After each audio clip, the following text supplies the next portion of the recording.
Innal hamdalillah nahmaduhu wa nasta'inuhu wa nastaghfiruh wa na'udzu billahi min shururi anfusina wa min sayyiati a'malina may yahdihillahu fala mudilla lahu wa man yudlil fala hadiya lahu asyhadu an la ilaha illallah wahdahu la syarika lahu wa ashhadu anna Muhammadan abduhu wa rasuluhu sallallahu alaihi wa ala alihi wa sahbihi wa sallama tasliman katsira. Qala Allah Ta'ala fi kitabihil karim, ya ayyuhalladzina amanu taqullaha haqqa tuqatih wa la tamutunna illa wa antum muslimun, amma ba'du. Alhamdulillah, ma'asyiral muslimin rahimani wa rahimakumullah. Tidak lupa pertama-tama kita panjatkan puji syukur kepada Allah Subhanahu wa Ta'ala yang terus melimpahkan nikmat kepada kita semua sehingga di malam hari ini kita bisa kembali berjumpa di masjid yang mudah-mudahan diberkahi oleh Allah Subhanahu wa Ta'ala untuk melanjutkan pembelajaran kita dalam masalah tauhid, dalam masalah akidah yang kita ambil dari kitab yang ditulis oleh Syekh Shalih bin Fauzan Al-Fauzan hafizahullah ta'ala, yaitu kitab Aqidah At-Tauhid, di mana pada pembahasan kita masih berkisar tentang nawaqidut tauhid, yaitu pembatal-pembatal tauhid, perkara-perkara yang bisa membatalkan tauhid seseorang, yaitu yang bisa membatalkan keislaman seseorang, menyebabkan seseorang keluar dari agama Islam. Yang mana ini tentunya adalah perkara yang sangat berbahaya, yang semestinya bagi setiap kaum muslimin untuk mengetahuinya agar mereka berhati-hati dan waspada dari perkara-perkara tersebut sehingga tidak terjerumus ke dalamnya. Karena sangat-sangat disayangkan sekali, ya, sangat rugi sekali seandainya seseorang sudah mendapatkan nikmat yang besar berupa keislaman, namun kemudian terbatalkan, ya, dengan ini berbagai perkara-perkara tersebut. Karena sungguh nikmat Islam itu nikmat yang tidak bisa dibandingkan dengan nikmat apapun. Bahkan apabila dibandingkan dengan nikmat dunia seisinya pun, nikmat Islam itu jauh lebih besar, ya.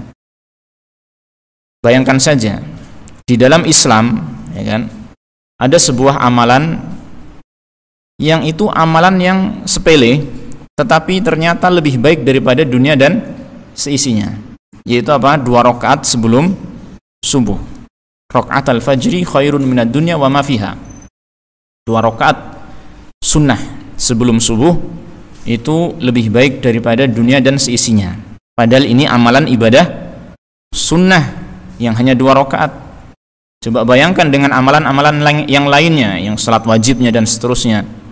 Maka sungguh Islam itu, nikmat Islam ini, ya, nikmat yang tidak bisa dibandingkan dengan apapun, bahkan dunia dan seisinya, ya. Maka hendaknya kita betul-betul menjaga nikmat Islam ini, apalagi nanti kalau kita ketahui seorang yang muslim, ya kan, nanti di akhirat akan mendapatkan nikmat yang sangat besar dari Allah Subhanahu wa Ta'ala, yaitu masuk ke dalam surga dengan modal apa? Keislaman orang tersebut. Dengan modal keislaman ini seseorang akan apa? Masuk ke dalam surga. Dan kita ketahui dalam hadis telah diterangkan surga yang paling rendah tingkatannya, surga itu kan bertingkat-tingkat, ya. Surga yang paling rendah tingkatannya, maka bagikan seseorang yang mendapatkan dunia seluruhnya dikalikan 10 kali. Masya Allah, ini surga yang paling rendah, ya kan? Maka nikmat Islam itu adalah nikmat yang harus kita jaga betul-betul.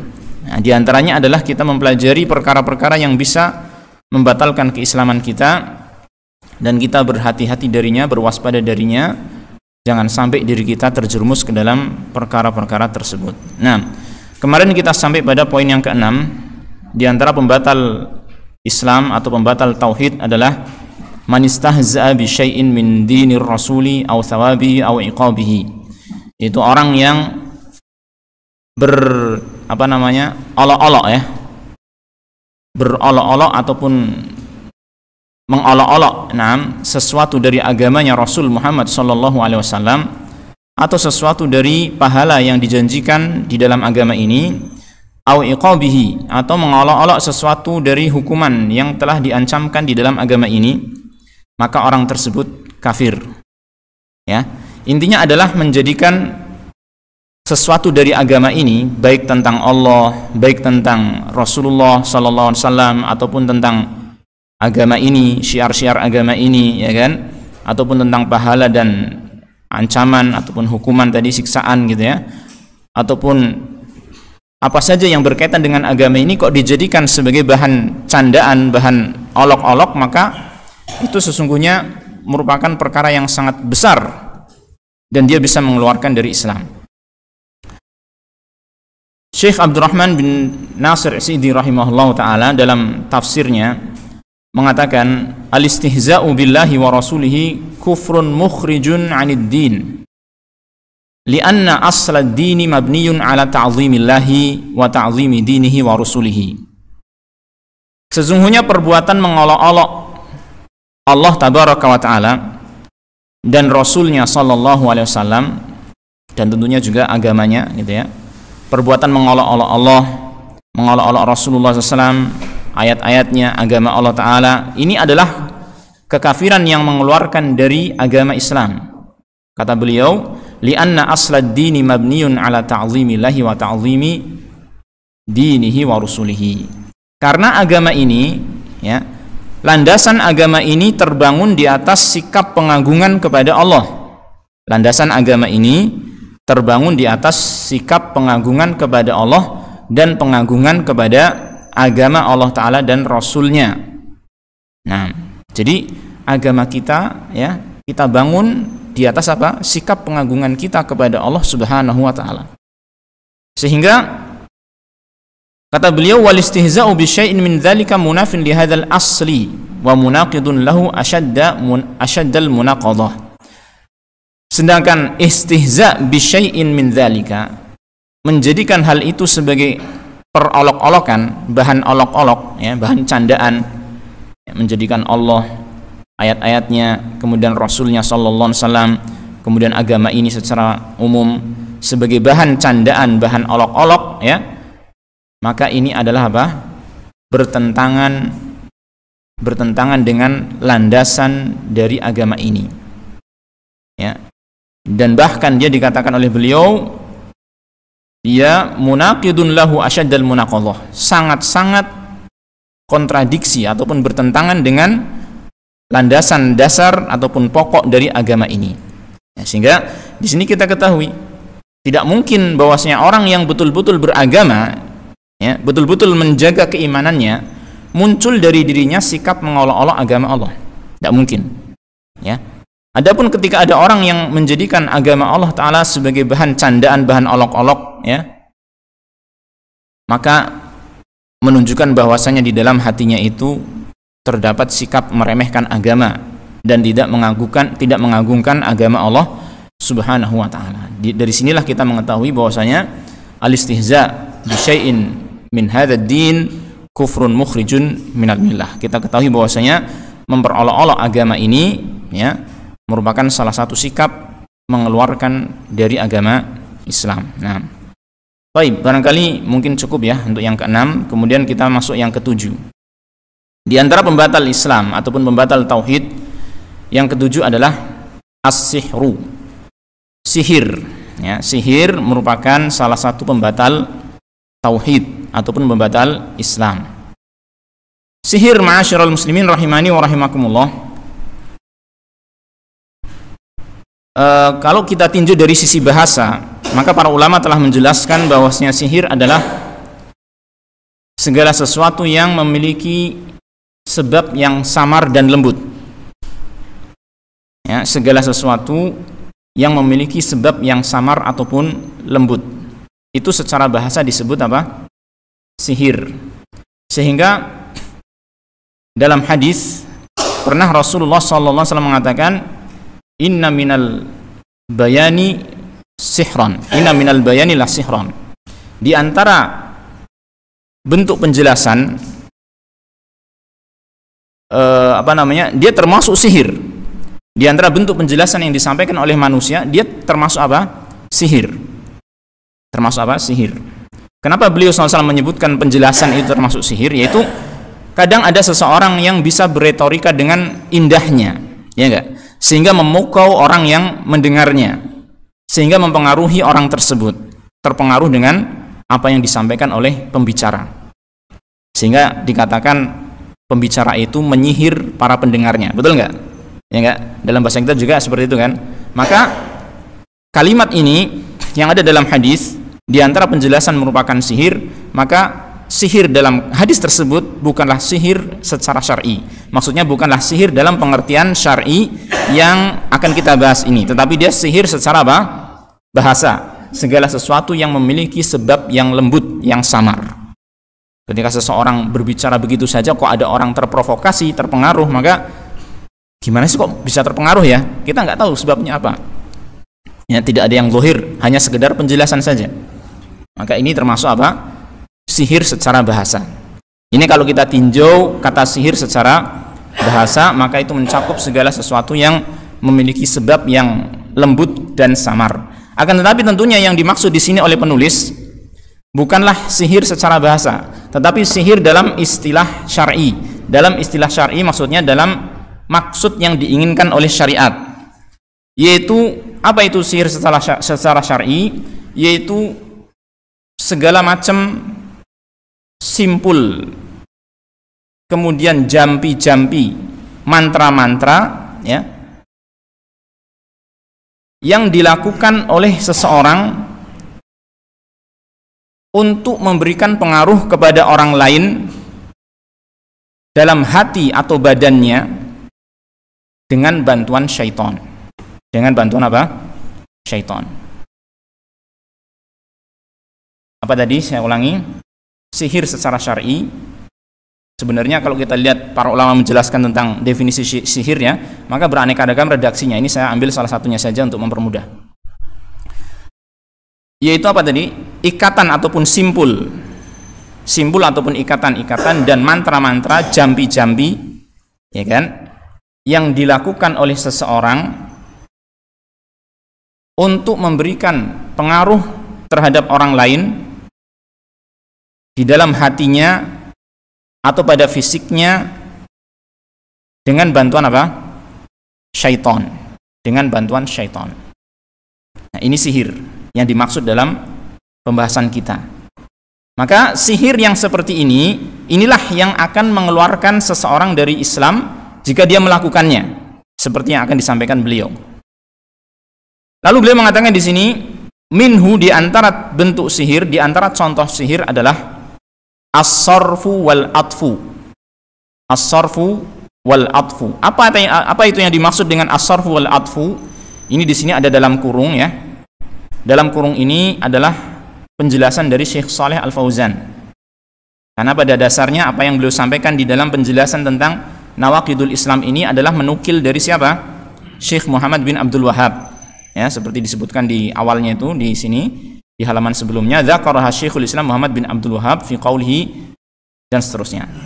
Ini Nawaqidul Islam ini, pembatal Islam ini disebutkan oleh Syekhul Islam Muhammad bin Abdul Wahhab dalam ucapannya dalam risalah Nawaqidul Islam. Maka dari awal nomor 1 sampai nanti akhir ini ya, nomor 10, itu adalah aslinya ucapan siapa? Syekh Muhammad bin Abdul Wahhab rahimahullahu ta'ala.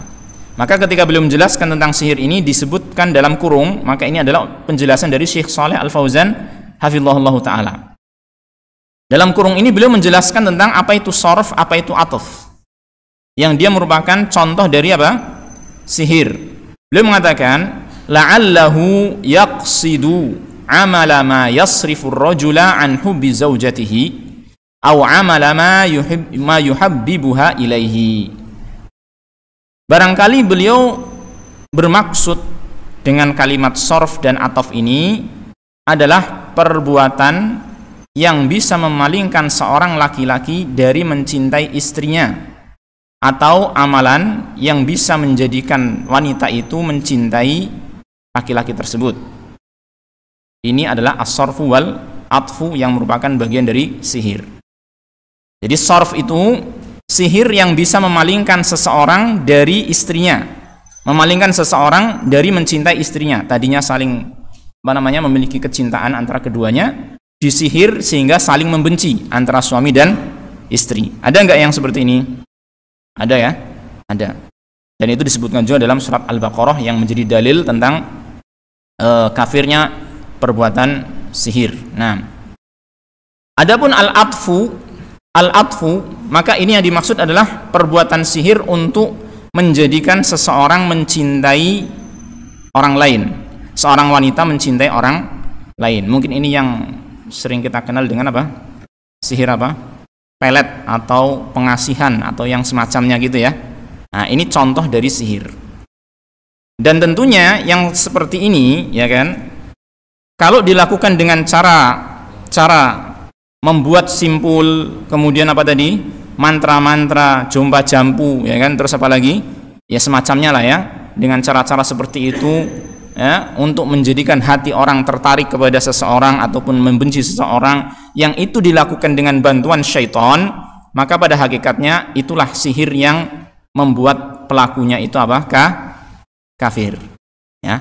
Tapi kalau menjadikan orang lain membenci ataupun mencintai seseorang dengan cara-cara yang tidak seperti itu, tidak dengan bantuan syaitan, ya mungkin dengan apa?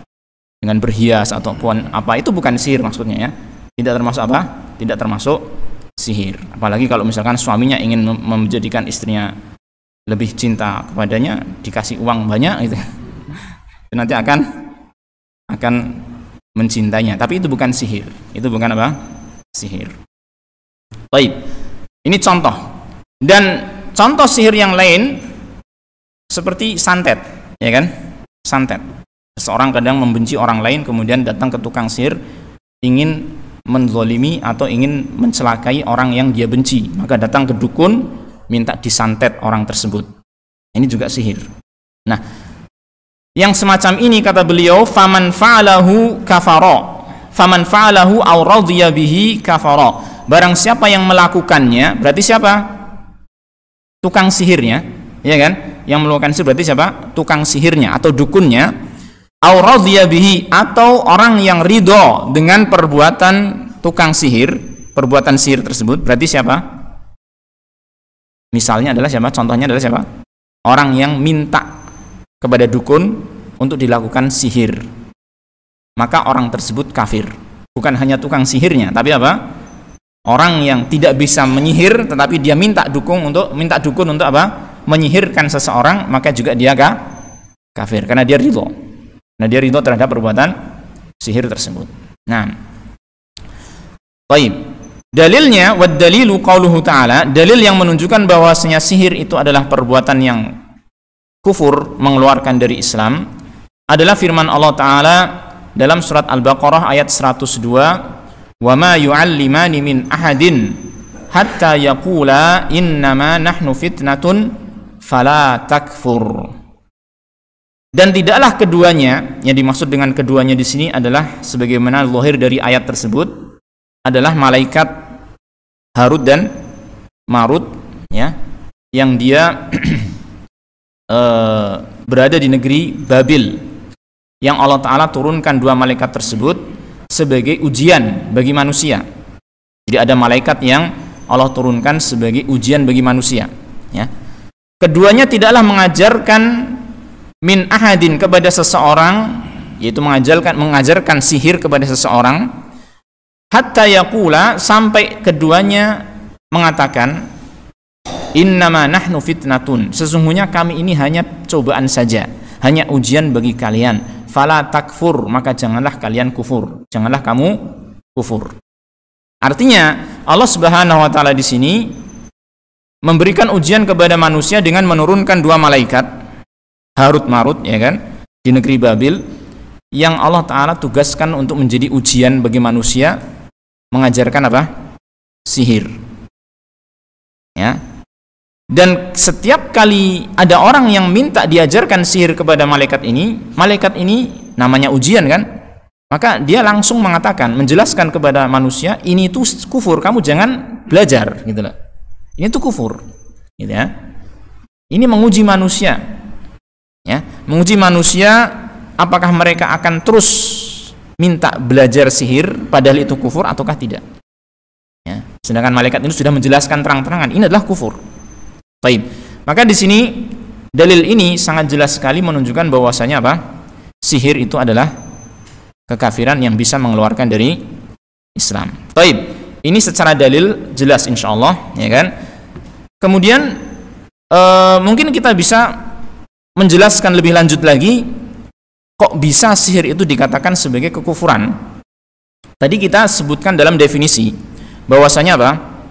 Sihir adalah simpul, tali simpulan ataupun mantra-mantra, jambi-jambi yang dilakukan seseorang untuk membuat pengaruh kepada seseorang, kepada orang lain dalam hati ataupun fisiknya dengan bantuan siapa? Syaitan ya, dengan bantuan syaitan.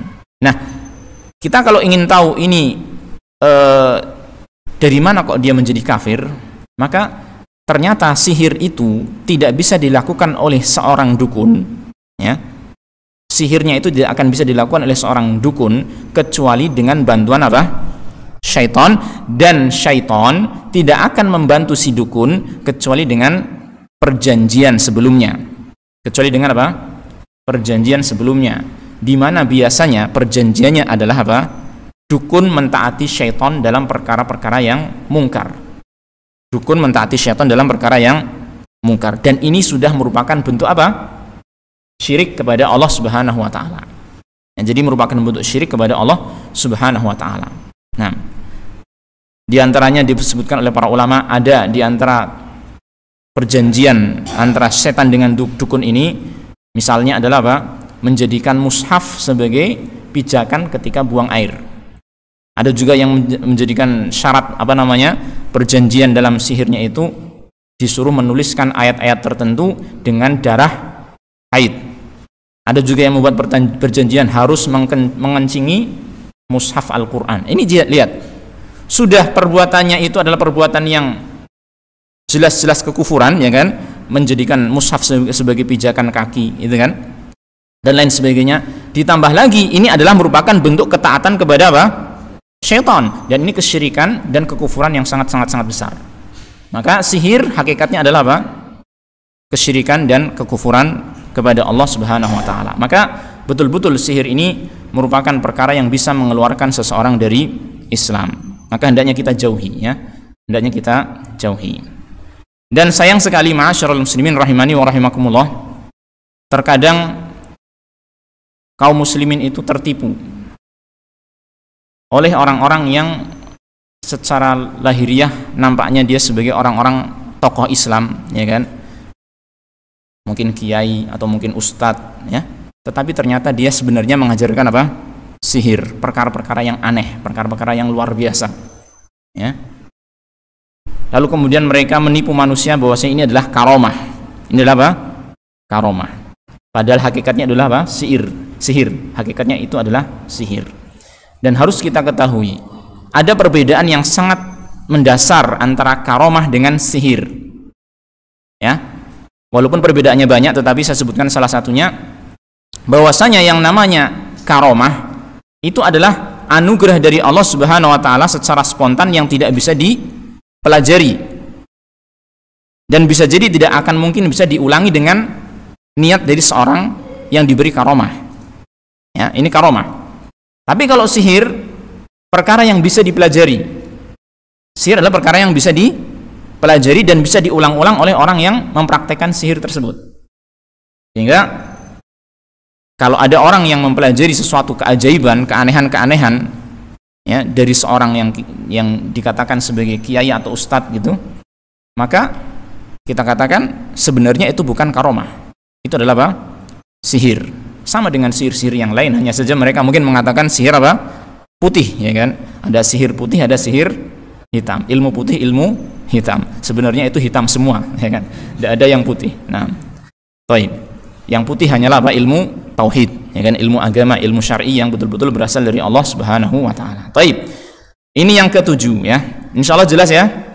Tidak kita panjang lebarkan, insyaallah jelas karena kita ingin selesai dari pembahasan pembatal Islam.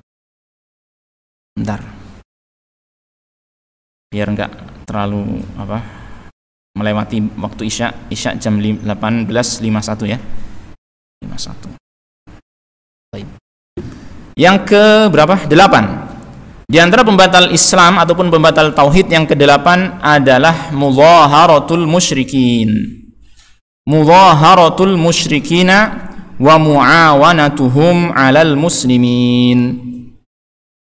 Mudhaharatul musyrikin wa muawanatuhum 'alal muslimin. Mudhaharah artinya memberikan pertolongan agar musyrikin menang. Memberikan pertolongan kepada musyrikin agar apa? Mendapatkan kemenangan, ya, agar mereka zuhur, agar mereka mendapatkan az-zuhur, yaitu kemenangan, ya. Wa muawanatuhum 'alal muslimin, dan membantu mereka kaum musyrikin melawan kaum muslimin. Membantu kaum musyrikin ataupun orang-orang kafir melawan kaum muslimin. Maka ini termasuk membatalkan Islam, membatalkan tauhid, ya. Jadi kalau ada, contohnya adalah ada peperangan antara kaum muslimin dengan orang-orang kafir, kemudian ada kaum muslimin yang membantu orang kafir untuk memenangkan mereka atas kaum muslimin, maka ini bisa terjerumus dalam pembatal Islam. Berat nggak? Berat ya. Baik. Dalilnya apa? Wad dalilu qauluhu ta'ala. Dalilnya adalah firman Allah Subhanahu wa taala, "Wa man yatawallahum minkum fa innahu minhum." Barang siapa yang tawalli kepada mereka, tawalli, berwala, loyal, ya, memberikan kecintaan, memberikan pertolongan kepada orang-orang kafir di antara kalian, ada yang memberikan kecintaan, wala, loyalitas, pertolongan kepada orang-orang kafir, fa innahu minhum, maka dia adalah termasuk golongan mereka. Masya Allah. Innallaha la yahdil qaumal zalimin. Sesungguhnya Allah Ta'ala tidak memberikan hidayah, petunjuk kepada orang-orang yang zalim. Baik. Menolong orang kafir, melawan kaum muslimin, ini bisa membatalkan tauhid, bisa membatalkan Islam. Akan tetapi kita juga harus mengetahui perincian yang disampaikan oleh para ulama. Ya, karena ada bentuk-bentuk secara zahir menolong orang kafir, ya kan, melawan kaum muslimin, tetapi ternyata itu tidak mengkafirkan pelakunya. Saya ambil contoh saja. Dahulu di zaman Nabi Muhammad SAW pernah beliau SAW punya rencana untuk menyerang orang-orang musyrik Quraisy, ya kan, disampaikan rencananya kepada para sahabat. Tiba-tiba ada seseorang di antara para sahabat, dan dia juga termasuk sahabat yang ikut perang Badar, Hatib bin Abi Balta'ah, ya. Dia ternyata mengirim surat kepada orang musyrik, membocorkan rahasia Rasulullah SAW ingin menyerang mereka, ya kan. Bukankah ini termasuk bentuk menolong orang kafir melawan kaum muslimin? Ya enggak? Iya. Namun akhirnya ketahuan, ya kan, ketahuan oleh Rasulullah SAW. Kemudian Rasulullah SAW mengutus Ali bin Abi Thalib beserta 2 orang sahabat yang lain untuk mengejar utusan dari sahabat tadi yang ingin membocorkan rahasia kaum muslimin. Yang utusan itu adalah seorang wanita. Akhirnya digeledah wanita tersebut, ya kan, dan dapat suratnya itu dimasukkan ke semacam pokoknya di rambutnya lah, diselipkan di rambutnya. Kemudian diambil, ya kan, jelas di situ bahwasanya membocorkan rahasia Rasulullah SAW. Kemudian akhirnya sahabat yang membocorkan ini dihadapkan kepada Rasulullah SAW, ditanya, gitu kan, maka kemudian dia menyampaikan. Ternyata alasannya apa? Alasannya adalah bahwasanya beliau sahabat ini ini kan termasuk orang yang muhajir, ya, termasuk orang yang hijrah dari Mekah menuju Madinah. Taib. Dia beralasan kalau Anda wahai Rasulullah SAW dan para sahabatnya yang lain, ya kan, para muhajirin yang lain adalah orang-orang yang memang asli orang Quraisy dan memiliki memiliki istilahnya pamor di orang-orang Quraisy, dan mereka memiliki keluarga yang bisa menjaga harta dan keluarganya. Sedangkan saya, kata Hatib bin Abi Balta'ah, adalah seorang yang bisa dikatakan pendatang gitu ya, artinya bukan asli orang Quraisy, dan aku juga tidak memiliki memiliki pendukung yang bisa menjaga harta dan keluarga yang saya tinggal di sana. Sehingga saya harapkan dengan ini mereka bisa melindungi harta dan keluarga saya.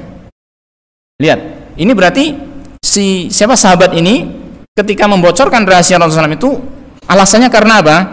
Apakah karena ingin orang kafir itu menang? Tidak, tetapi karena ingin menjaga harta dan keluarganya. Berarti alasan duniawi kan? Alasan duniawi. Dari sini para ulama mengatakan ketika ada seorang muslim yang menolong orang kafir mengalahkan kaum muslimin bukan alasan agama, bukan karena dia ingin memenangkan kekafiran, tapi karena alasan dunia, maka ini tidak sampai pada derajat mengkafirkan, tetapi apa? Dosa besar. Dia dosa besar, tetapi tidak sampai pada derajat mengkafirkan. Jelas ya? Jelas nggak? Nah, jadi tidak serta-merta seseorang itu ketika ada nilai pembelaan kepada orang kafir atau menolong orang kafir, kemudian serta-merta dia dikatakan kafir karena menolong orang kafir. Di sini kita bisa terapkan, ikhwan. Kita bisa terapkan dalam konteks zaman sekarang, di mana kita mengetahui orang-orang Yahudi suka membantai orang-orang Islam di Palestina. Kemudian ada seruan untuk memboikot produk-produk orang-orang Yahudi, ya kan? Kita katakan kita boikot, ya kan? Kita ikut berusaha untuk membela kaum muslimin. Tetapi jangan sampai kemudian kita mengatakan orang yang tidak ikut memboikot terus dikatakan kamu kafir karena membantu orang Yahudi mengalahkan kaum muslimin. Jangan sampai seperti itu, gitu kan? Karena ketika seseorang itu, terutama masalah produk-produk ini, terkadang itu kita nggak bisa mendapatkan kecuali produk itu, misalkan, gitu kan? Mau nggak mau kita harus mengambilnya, gitu kan? Atau mungkin ada alasan-alasan yang lain. Tentunya kita berhusnudzon kepada kaum muslimin, terutama dalam masalah seperti ini, bahwasanya mereka ketika mengambil produk-produk tersebut bukan karena mereka mencintai orang-orang Yahudi, bukan karena mereka ingin bahwasanya kaum muslimin dikalahkan oleh orang-orang Yahudi, tidak. Apalagi ini masalah dunia kan, produk-produk itu kan masalah dunia, ya tidak? Masalah dunia. Sehingga jangan sampai kita melampaui batas seperti itu. Bisa difahami ya ini ya? Oke. Jadi tadi kita dapatkan dua macam pertolongan kepada orang kafir melawan kaum muslimin. Yang mana yang pertama adalah mengeluarkan dari Islam. Kapan itu? Ketika dia menolong orang kafir melawan kaum muslimin karena memang ingin mengunggulkan kekafiran, sehingga disebut mudzaharah. Ingin mengunggulkan kekafiran, ingin agar orang kafir menang. Jelas? Jelas nggak? Itu kafir, mengeluarkan seseorang dari Islam. Yang kedua apa tadi? Menolong orang kafir melawan kaum muslimin bukan karena ingin kekafiran itu menang, tetapi karena ada tujuan-tujuan duniawi yang ini terbatas pada dirinya saja. Jelas ya? Urusan-urusan dunia, ya kan? Syahwat-syahwat duniawiyah yang menjadikan dia itu menolong orang kafir tersebut. Maka ini tidak sampai mengeluarkan seseorang dari Islam. Bisa difahami? Kalau sudah bisa difahami, tambah satu lagi. Ada bentuk yang ketiga. Seseorang membantu orang kafir melawan kaum muslimin, itu bukan kekafiran, bukan pula dosa besar. Kira-kira seperti apa? Ada kaum muslimin atau sebagian kaum muslimin yang berbuat zalim kepada orang kafir, ya, bisa difahami? Ada seorang muslim ataupun sekelompok kaum muslimin yang berbuat zalim kepada orang kafir, berbuat kejahatan, dan orang kafir itu, ya kan? Atau kita katakan dia kaum muslimin ini berbuat zalim tidak hanya kepada orang kafir, bahkan mungkin menyeluruh ya secara umum. Kemudian yang melawan kaum muslimin itu qadarullah adalah orang kafir, karena ketika itu menzalimi orang kafir. Bisa difahami? Nah, dalam posisi ini kita kira-kira membantu orang kafir melawan orang muslim yang berbuat zalim ini, untuk menghilangkan kezalimannya, apa hukumnya? Gampangnya gini, antum punya tetangga kafir, kemudian ada seorang pencuri yang masuk, ya, bawa parang, ternyata dia muslim, dia minta tolong ke antum, tolong ada pencuri, ada perampok, ternyata perampoknya itu orang Islam. Antum melawan pencuri ataupun perampok itu yang muslim, menolong orang kafir, betul nggak? Itu boleh nggak? Hah? Atau kita diamkan, alah itu orang kafir nggak usah dibantu, atau malah kita membantu orang muslim mengalahkan orang kafir ini? Maka tentunya yang menurut sesuai dengan syariat adalah apa? Kita menghindar, menjauhkan ataupun menghilangkan kezaliman kaum muslimin. Betul tidak? Betul kan? Ini secara zahirnya, secara bentuknya adalah membantu orang kafir melawan kaum muslim. Tetapi ternyata itu disyariatkan. Karena apa? Menghentikan ataupun menghilangkan, ini menghapuskan atau memperkecil minimalnya adalah kezaliman kaum muslimin. Sedangkan Rasulullah SAW mengatakan, unsur akhaka zaliman wa mazluman. Bantulah saudaramu ketika dia berbuat zalim ataupun ketika dia dizalimi. Bantulah saudaramu, tolonglah saudaramu ketika dia berbuat zalim atau ketika dia dizalimi. Aneh enggak perkataan ini? Maka para sahabat bertanya, hadzal mazlum fama balul zalim? Ya Rasulullah, kalau mazlum, kalau orang yang dizalimi, kami faham menolongnya adalah apa? Menolong orang yang dizalimi adalah apa? Ya menolak orang yang berbuat zalim, gitu kan? Kalau saudara kita dizalimi, kita menolongnya, itu kita pahami. Bagaimana kita menolong orang yang zalim, gitu kan? Maka Rasulullah SAW mengatakan, cegahlah dia dari kezalimannya. Itulah menolong orang yang zalim. Sehingga ketika kaum muslimin ada yang berbuat zalim, berbuat kerusakan, ya kan? Dan qadarullah ketika itu lawannya adalah orang kafir yang dia juga berusaha untuk menghilangkan kezaliman ataupun kerusakan ini, maka kita boleh berbantuan atau bertolong menolong dengan orang kafir dalam menghilangkan kezaliman kaum muslimin ini. Dan ini bukan termasuk pembahasan kita yang bisa mengeluarkan dari Islam. Insya Allah bisa difahami ya. Alhamdulillah. Tambah satu lagi. Yang kesembilan, man i'taqada anna ba'dhan nasi yasa'uhul khuruju an syari'ati Muhammadin sallallahu alaihi wasallam kama wasi'al khadira al khuruju an syari'ati Musa alaihi salam fahuwa kafirun. Barang siapa yang berkeyakinan bahwasanya ada sebagian manusia yang boleh baginya untuk keluar dari syariat Nabi Muhammad sallallahu alaihi wasallam, sebagaimana boleh bagi Khidir untuk keluar dari syariatnya Nabi Musa alaihi salam, fahuwa kafirun, maka orang tersebut kafir. Ya. Barang siapa yang meyakini ada sebagian orang boleh untuk tidak ikut ajaran Rasulullah sallallahu alaihi wasallam, sebagaimana Khidir tidak ikut ajarannya Nabi Musa, maka orang yang berkeyakinan seperti ini bisa jadi kafir. Kenapa?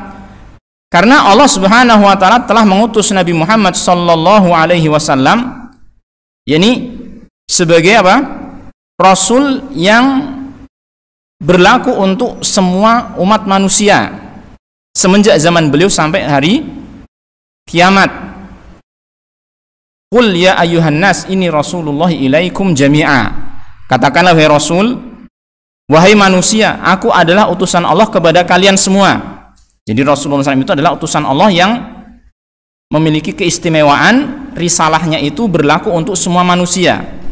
Berbeda dengan nabi-nabi terdahulu yang mana risalah mereka khusus pada umat yang diutus mereka kepadanya. Seperti misalnya Nabi Musa hanya kepada Bani Israel, tidak berlaku ajaran beliau kepada umat yang lain. Ya.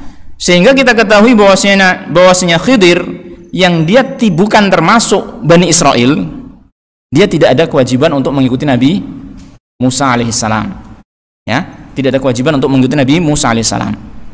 Bahkan menurut pendapat yang tepat bahwasanya Khidir alaihissalam dia adalah nabi di antara nabi-nabi Allah Subhanahu wa taala, sebagaimana Nabi Musa.